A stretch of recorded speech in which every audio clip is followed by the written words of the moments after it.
Here we go. Spoiler alert, audience.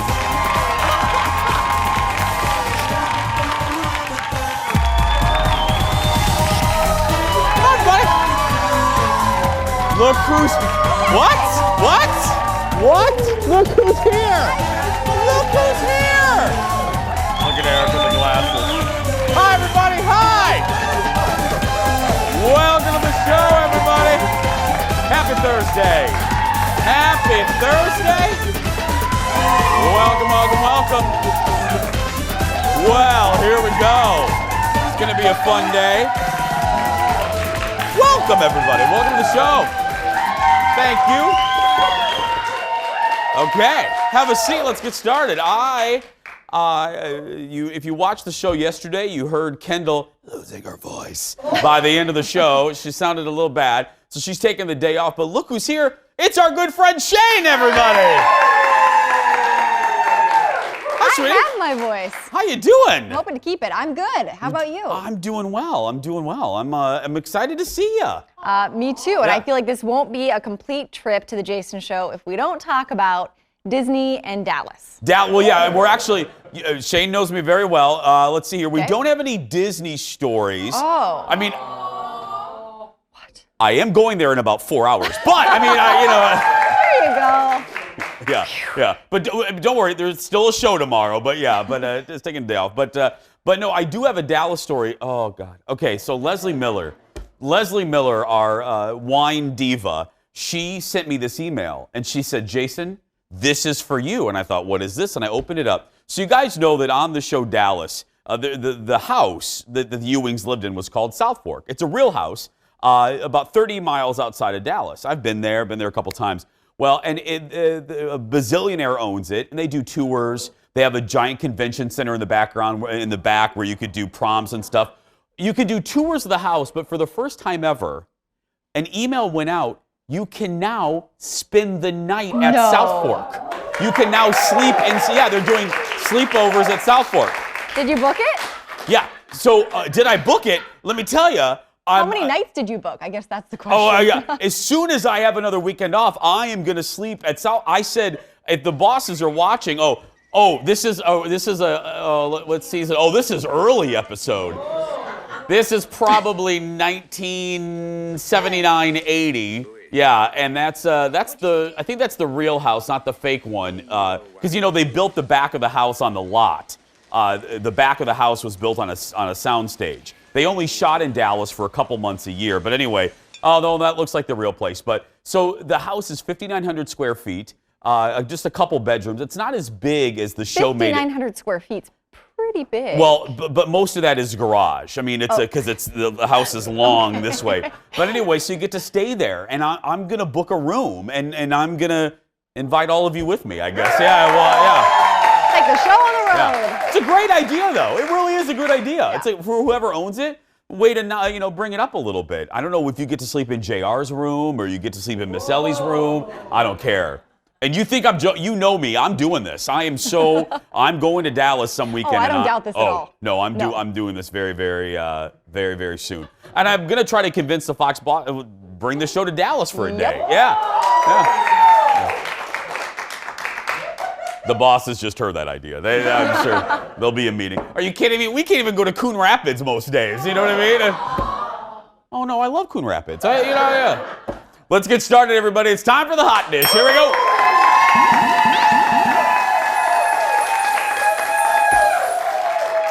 First up, here's the deal. It's not often you see a network star go off on his network, but that's what happened. Jeff Probst is not a happy guy. After 39 bazillion seasons as host of Survivor, he is going off on his very own network, and that means it's time for...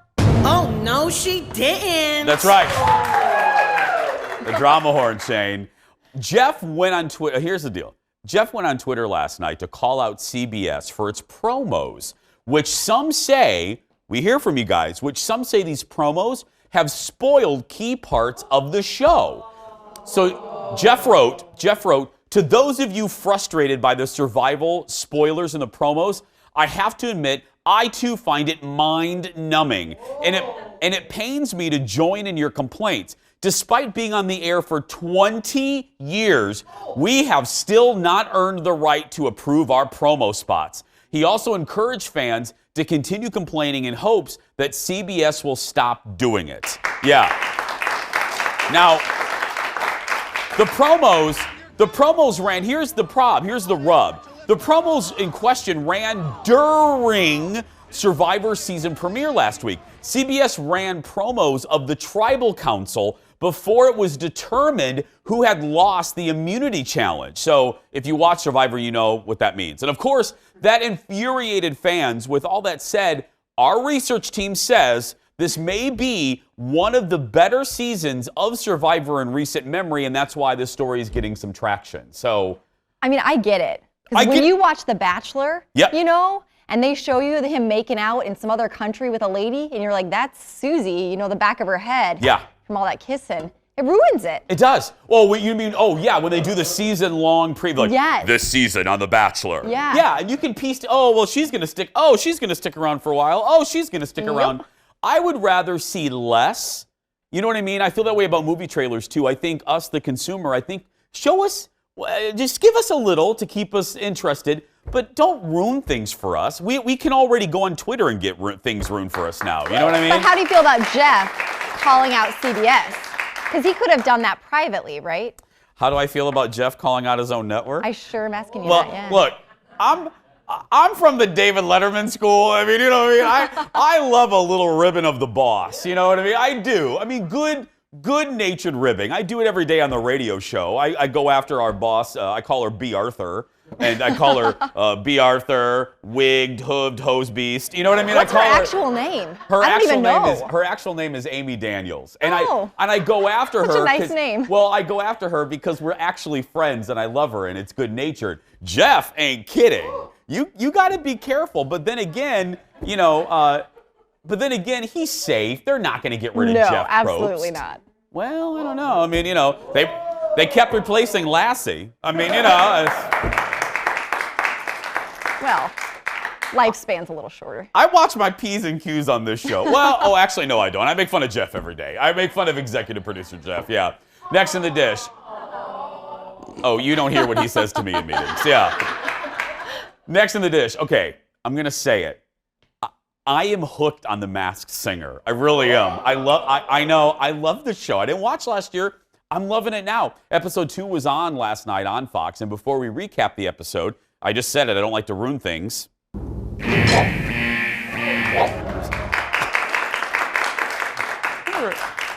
before we had the graphics, didn't you actually have a blowhorn? I did. I had a horn up here. Yeah. If you guys are new to our show, you should know Shane was the very first producer of the Jason Show 5 years ago. Yeah, way back. Well, one of the singers on The Masked Singer last night, they had the judges on their feet and has me so intrigued was the leopard. Now, before we roll this, I didn't know, okay, was it a man, woman? They're really tall. I thought it was a woman, and then this happened.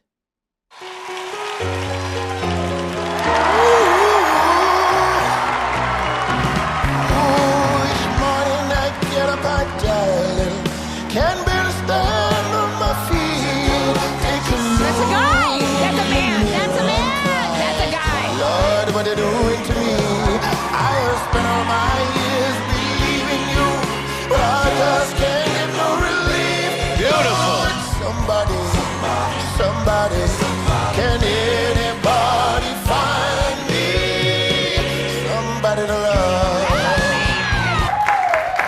Wow. Okay, so that's Somebody to Love by Queen.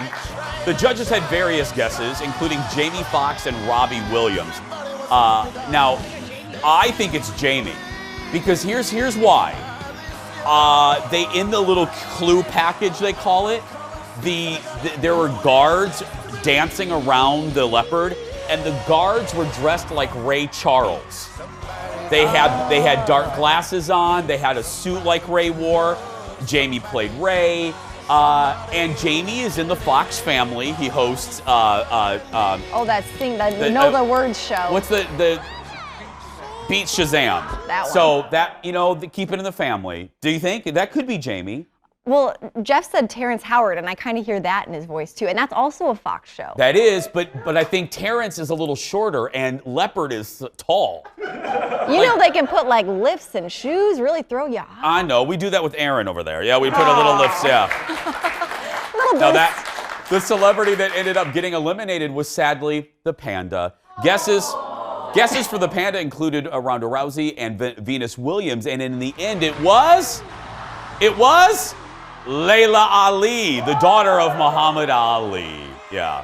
And in that little clue package, I love how they explain how the clue package connects to the person. They had a little bumblebee swarming around in the clue, sting like a bee. Yeah, for her father. So yeah, that was. Clever. Do you watch the show? I don't. You don't? I know. I didn't watch it last year, and I thought, oh, this is whatever. I am obsessed. I just think it's fun. But my Twitter feed does fill up when it is on. It is all anyone is talking about. I like the flamingo last night. I don't know who the flamingo was. I want to know who the flamingo. When you say it out loud, it sounds ridiculous. I just realized how ridiculous you sound when you're like, I want to know who the whatchamacallit is. You know what I mean? The water cooler conversation is ridiculous following the show. Okay. But I love it. I know, I do. Lots more to come, everybody. We're going to take a little break. Back after this. Coming up, the hot dish continues. There are statement necklaces and statement outfits. And then there was the outfit Cardi B wore in Paris. Dax Holt will join us live from his extra bedroom with the 411. Plus, I am so excited for today's special guest. If there are any young budding singers out there who want to know how it's done, get her records or listen to her. She has the distinction of being not only a jazz legend, but also holding the record for the most appearances on The Tonight Show starring Johnny Carson. The delightful Marilyn Maye will join us live. And it's Mean Girls Day, so it's a perfect day for producer Ted to review the Mean Girls musical, which opened last night at the Orpheum in Minneapolis. Grab another cup of coffee. The Jason Show will be right back.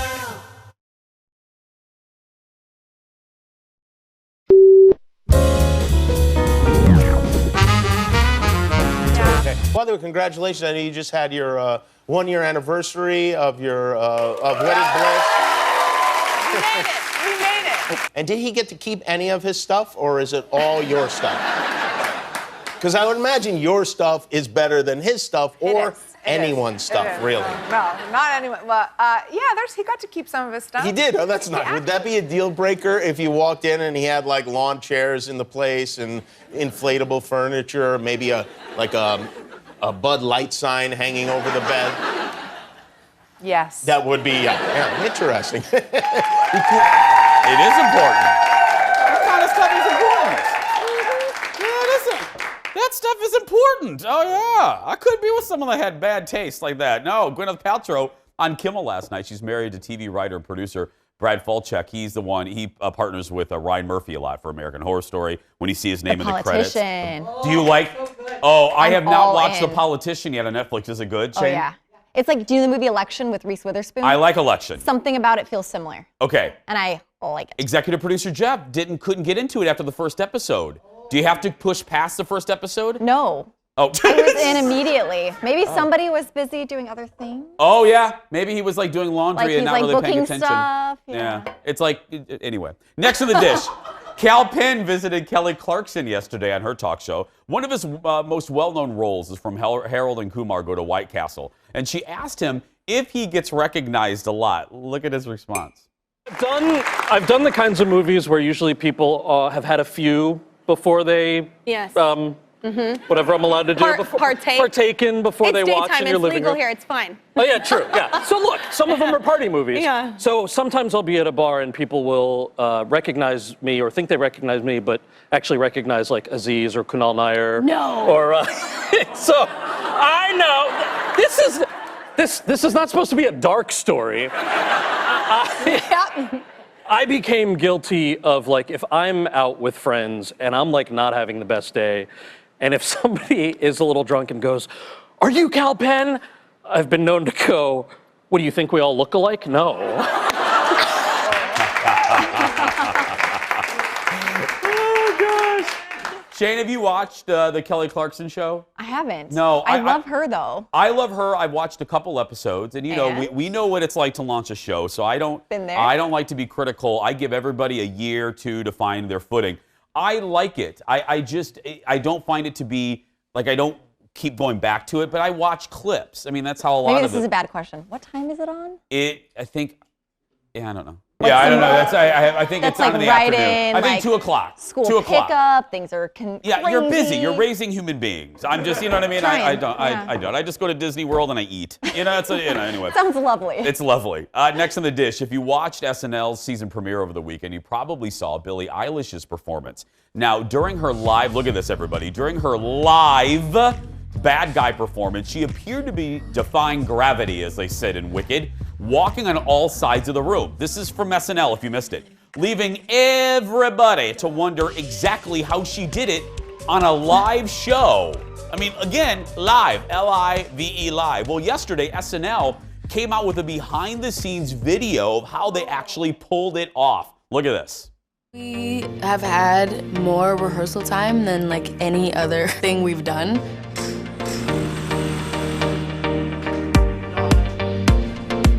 We did a bunch of run-throughs of me like walking on the sides, and because the camera is attached to the actual moving room, there's no, like it's exactly in sync.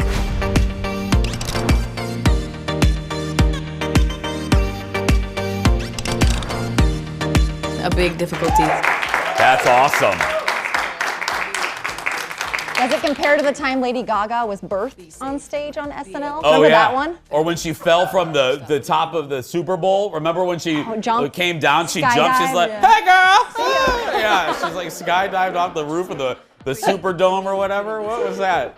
Yeah, I love you, Gaga. By the way, we're going to be doing that next week with Aaron Schwab. We're going to put her just in a room and just have her rotate. Just like a little hamster. We're just going to have her sing. How long can Erin sing in that room before she gets sick?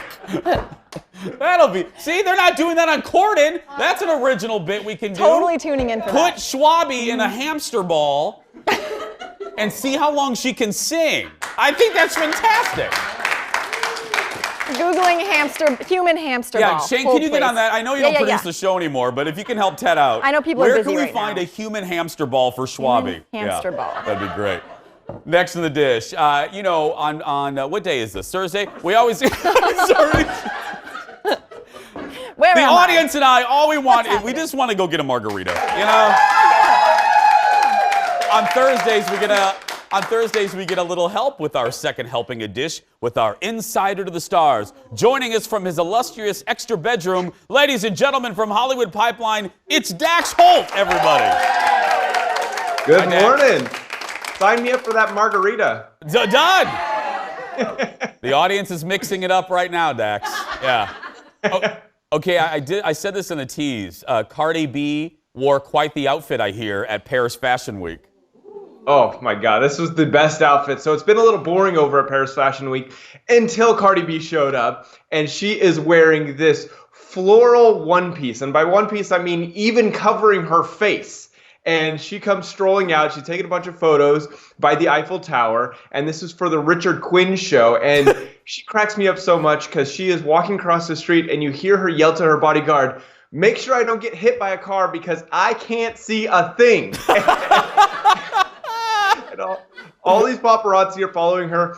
But what I started thinking about it, I'm like, so she's going to go inside. She's going to sit front row at the Richard Quinn show. And she's not going to be able to see a single thing. Nothing. So, like, what's the point? What's the point of wearing all that? That makes me love her so much more, actually. That is fantastic. Next up, Hollywood's power couple, George and Amal Clooney, went on a double date. Who did they go with? Okay, so here's going to be the craziest part. You ready for this? Yeah. They went out to the steakhouse in New York with Randy and Cindy, Cindy Crawford, Randy Gerber. Okay. And they're celebrating their 5th wedding anniversary. How has 5 years gone by since the two of them walked down the aisle over there in Italy? Like, I felt like that was just the other day. Wow, that does seem like that flew by. I remember covering that.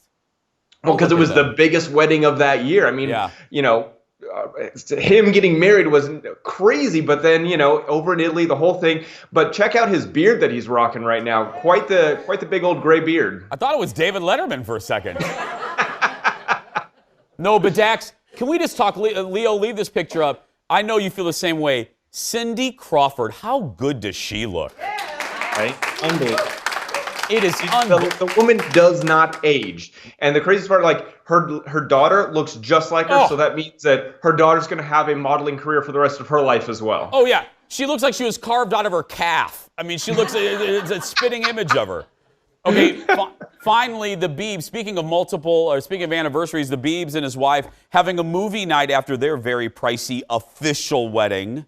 So Biebs and Haley, they're back in LA, coming back from South Carolina, where they had this reported $1.3 million wedding for 154 guests. So they're back. She's wearing this leather jacket. It says "wife" on the back of it. And they're strolling out. They just went for a movie date. So they're like, listen, I know we just had the biggest wedding of the last week, but we're just gonna keep it normal and go for a little movie date. Dax, when we get off the air, you got to look. Right before we went on the air, someone sent me, and I don't know if it's fake, that Justin just bought her. Did you hear about this? His and her cats, and they're these rare cat. They're mixed. I'm not making this up. But they're mixed with like Bengal tiger and calico or something. I don't know. But they bought like these uber expensive kitties. Wow, I guess that's what rich people do. I guess I don't. Designer cats. I don't know. Yeah. And anyway, well, say hi to the family, Dax. Have a good weekend. Thank you. Dax, thanks, audience. Bye, buddy. Follow Dax on social media. Just yeah. There's.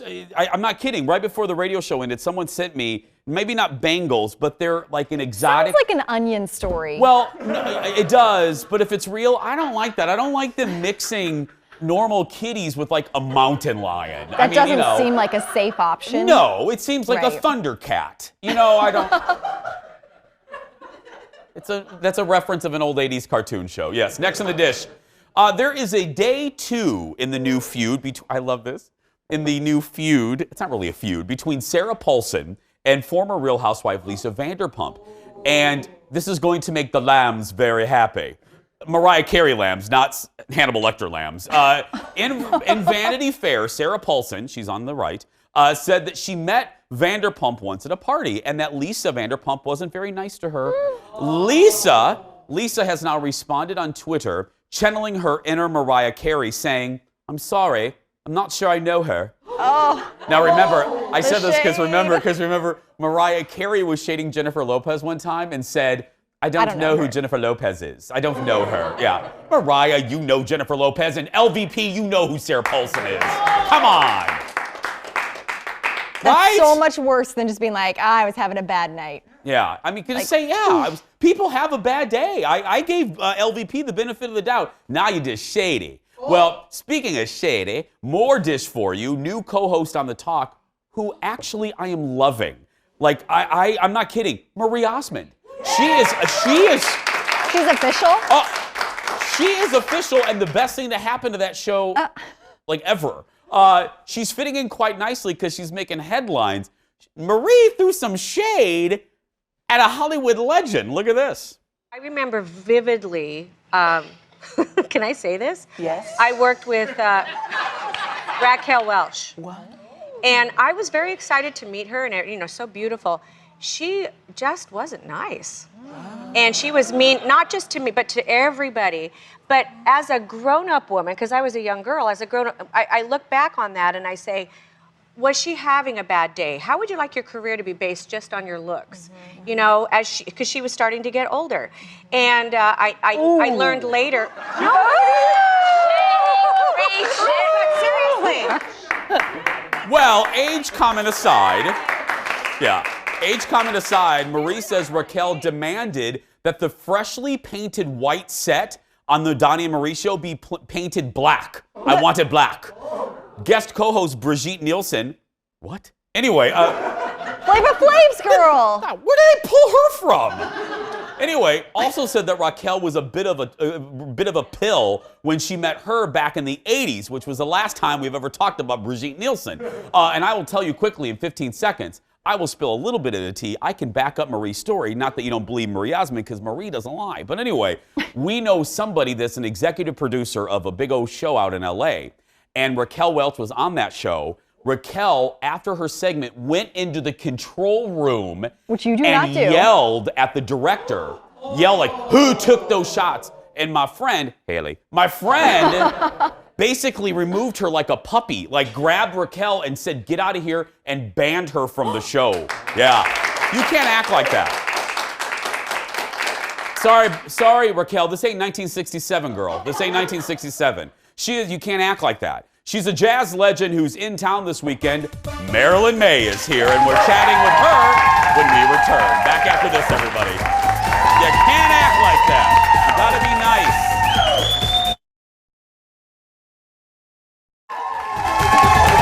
Welcome back, everyone. I'm so excited. I am delighted. I told our guest today I woke up excited to come to work because of her. Our next guest is a jazz legend and holds the record for the most appearances by a singer on The Tonight Show, starring Johnny Carson, with 76 appearances. Right. But who's counting? Exactly. Who's counting? And the New York Times says she's not done yet. She is in town for a 4-night engagement at one of our favorite places, Crooners, and tickets are going fast. Ladies and gentlemen, give it up for the icon, Marilyn Maye, everybody. Hi, Marilyn. Thank you for being here. I greatly appreciate it. I'm so pleased to be with you. How nice. I always say that I have a couple broadcasting icons, and one of them is Johnny. I grew up like a lot of Americans. I feel bad for people that missed Johnny, because I think he was a star like none other. He was. And I think he's the best, and I don't think we'll ever really see a star like him.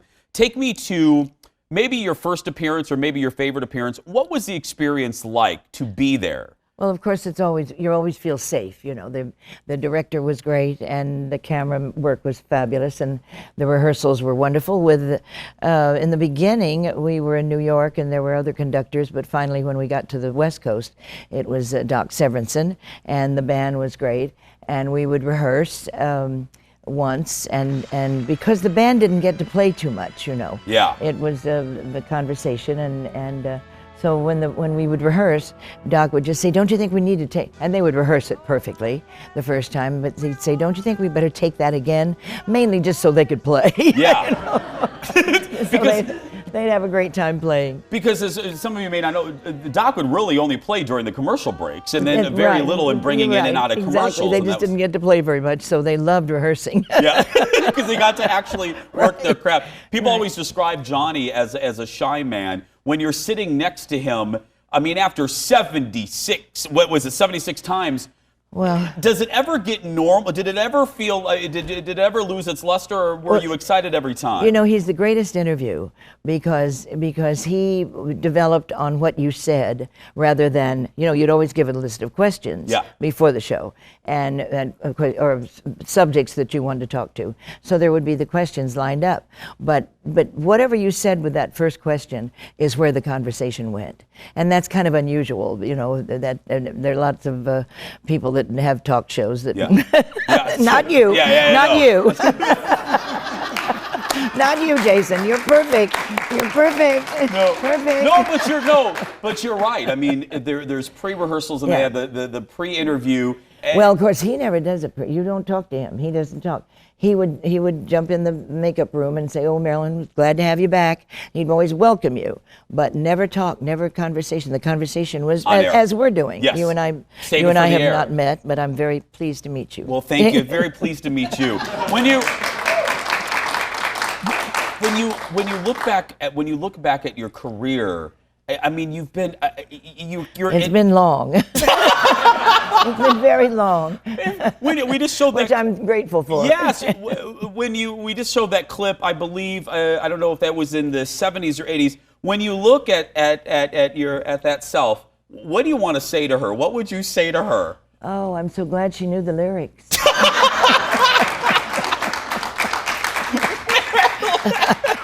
I'm glad. But and you know, it's been wonderful because it's been a learning. I do a lot of master classes now, and I do teaching privately, and I direct acts and set them for other people. And in doing so, you learn. You learn, wait a minute, how do I do that? And then you dissect it, and then you can explain that to somebody else. But I think as years go on, the more you work, the more you learn, you know. Do you enjoy teaching? Oh, I love it. Yeah. Oh, I love it. Yeah, because I have very talented people, and I want to pass on what I do or don't know. Can you see, referencing Johnny, because Johnny could spot a comedian. You know, he would famously exactly. He knew. Can you, when you're teaching someone that's coming to you, can you spot a star? Can you define the it? You're always glad when they know how to sing in tune, and yeah. that's always a good omen. And just the personality, you know. I always love it because I love singing to you rather than not for you. Yeah. You know, there's a fourth wall that some people go to, and that's Broadway and the acting. But in a club or in a theater, I always love this. And students will say, well, it's real dark out there. How can you see? And I said, it's called pretend. You know they're there, so you can look at them, you know. Oh, Marilyn's not going anywhere. More with Marilyn Maye when we come back. Back after this, everyone. You have to pretend. Welcome back, my friends. Hope you're having a good Thursday. I'm having a really good Thursday.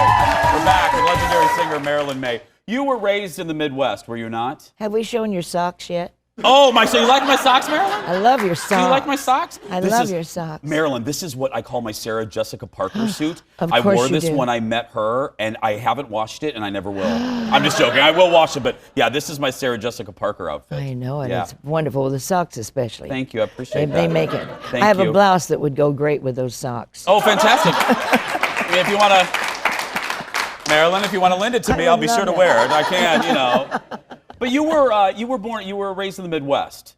I was. Don't you think there's right. something special? Because all of us here, Well, I sure. think there. Well, Johnny again, Absolutely. Nebraska. I think Yes. you bring a different sensibility. Well, I didn't realize it until after he was gone, and I started, and I didn't really realize the common that we have, you know, because I was born in Kansas, and I went to high school in Iowa in Des Moines, and then married in Kansas City. So how Midwestern can you get? Yes. You know, but yeah, I think he was very generous. You know, he was so generous. I'm grateful to be born, and I'm from Indiana, so I think of it as an asset to have the sensibility. It is. It truly is. Of the Midwest. Yeah, I believe so. We don't have to fight for the meaning of stuff. You know, we know what it is. Yeah.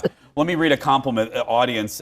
Especially, I always like to educate the youngins. Thank Ella you. Fitzgerald once called Marilyn the greatest white female singer in the world. Now, some people say, but that's Ella wasn't a racist. It's out of context. Yeah. Because but it's a compliment. Well, She was yes. We became very good friends. Yeah. Very That good is friends. fantastic. We were talking. Marilyn and I were talking in the break. Your favorite era of music is the Great American Songbook, right? Course, Yeah. Of course. And then we lose it in the 70s, right? What do you think of the 80s, Marilyn? Then don't talk to me. Don't talk to me. Well, you know, because it's about the lyric. Yeah. See, it's all about the story. It has to be something that's interesting to you, and I love the lyric that tells the story, and that's the main focus, is that you want to entertain with interesting lyrics that tell a story. We can go from one song to another and tell a very long love story, you know. Are you still having fun doing it? Oh, of course. The travel and I'm blessed. No, the travel's not fun. The travel's not fun. The packing and the unpacking really isn't fun. But you know, I love people and I love what I do. I'm blessed. My voice is hanging in there, and my energy is terrific. I take a lot of vitamins and no meds, vitamins. And so, you know. Are you working out at all, Marilyn? Do you work out? Or you? But this is one part of my workout, right I'm here. your cardio, Marilyn. I love it. I love it. You were also, when we were doing research, other than the wonderful compliment by Ella Fitzgerald, This was my favorite thing. You were not so Marilyn was nominated for Best New Artist Grammy, everybody, in 1966, right? Right. Who? Tell everyone who were the co-nominees that year. I don't remember. Well, yes, Horst Jankowski. Sonny and Cher. Sonny and Cher. Who won? Tom Jones. Tom Jones won. She lost to Tom Jones. Yeah. All together now. Oh, yes. But you were in the same category as Sonny and Cher. That is hysterical. I know. Just weird. Yeah. Just really weird. And I met Cher recently. Bob Mackey's a dear friend of mine. You know Bob. Yeah. He would love your socks. And he just did all the costumes, for Cher. Yeah. And so she came, of course, to the opening, and I was invited to the opening of Cher. It's closed now, but the costumes, amazing. Oh my God. Yeah. Well, he won the Grammy. Yes, for he did, it. deservedly so. Yes. Well, I have to say, and I mean this from the bottom of my heart, we've been on 5 years, and I've met a lot of my idols. I've met a lot of people that I loved. But I have just become one of my all-time favorite guests. I could talk to you forever. We've got a lot to tell. We have a lot to talk about, yeah. I'll be doing a half-hour special on Marilyn. Give it up for Marilyn Maye, everybody. See Marilyn. Let's go to dinner. We will, we'll yes. Go to dinner. You guys, go you see Marilyn. You come to the club. I'll come to the club. Erin performs there all the time, Erin Schwab, because you need to see her at Crooner Supper Club in Fridley through Sunday. Go get tickets. For tickets and showtimes, go to croonerslounge.mn.com. And if you missed this, we'll post this on Facebook a little bit later. Still ahead, everybody. Mean Girls was a hit on Broadway, and now it's in Minneapolis, and that means we sent our theater critic to see if it's any good. And when I say theater critic, I mean producer Ted. We'll be right back, everybody. Back after this. Thank you. What a delight. So you've actually never been to a real school before? Shut up. Shut up! I didn't say anything. Homeschooled. That's really interesting. Thanks. You're like really pretty. Thank you. So you agree? What? You think you're really pretty? Oh, I don't know. Oh my God, I love your bracelet. Where did you get it? Oh, my mom made it for me. It's adorable. Oh, it's so fetch. What is fetch? Oh, it's like slang from England. So if you're from Africa, why are you white? Oh my God, Karen, you can't just ask people why they're white. Could you give us some privacy for like 1 second? Yeah, sure. Yeah, sure. Happy Mean Girls Day, everyone.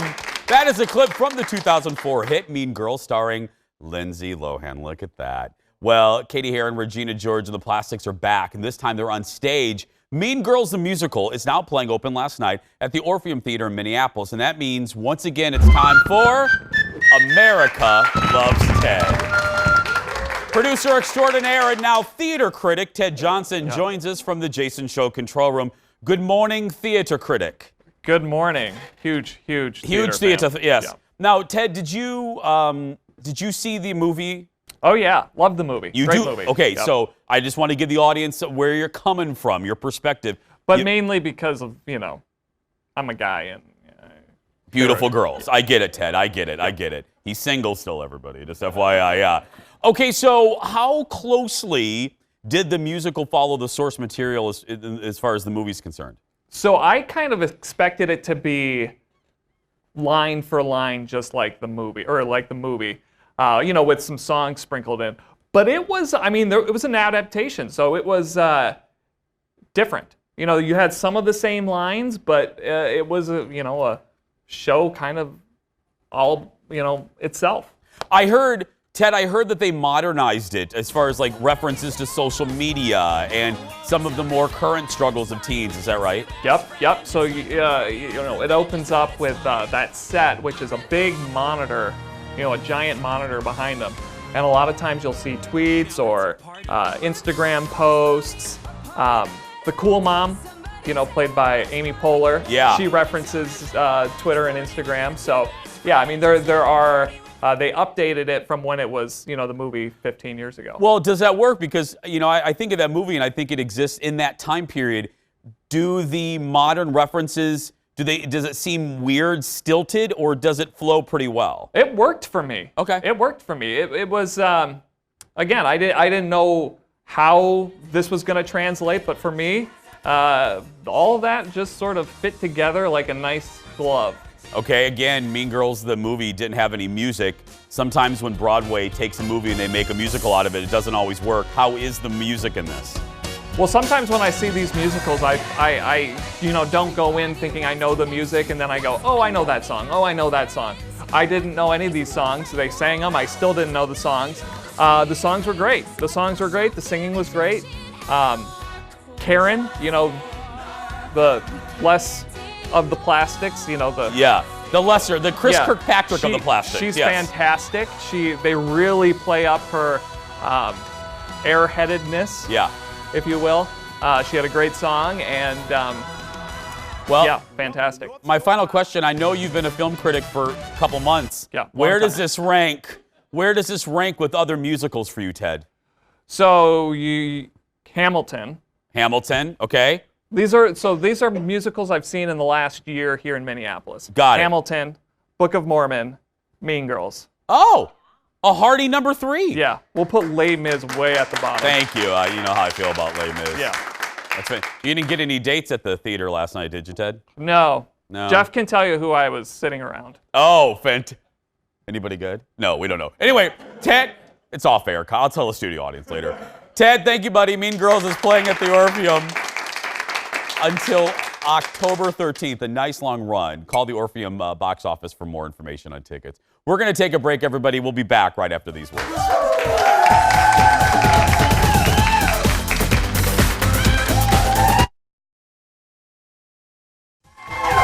Welcome back, my friends. Welcome back. Wrapping things up in a little bit. We haven't seen Shane in a while, which means we haven't seen Shane's kids / the kids that I almost lost to the Mall of America. How are they? Well, the good thing is that they were found that day. They were found that day, yeah. So they are thriving. We have a kindergartner now. Oh! And there they are. That's just last week. Oh, playing. look. And your son's what, 22, 23? How old is he now? 24. 24. But is that a Packers jersey he's wearing? It was game day. Oh, it was game day. And Dad dressed him. Oh. I'm going to throw that out there. Oh, got it. If that helps at all. Shane, what are the children on? What are those? That looks like medieval devices. What is that thing? That's a modern playground. Oh, you might okay. need to take you to one of those. I did. Yeah, you step on, they like move around. You have to step from thing to thing. It's like going over like lava or something. Kids play that. Seriously? Yeah.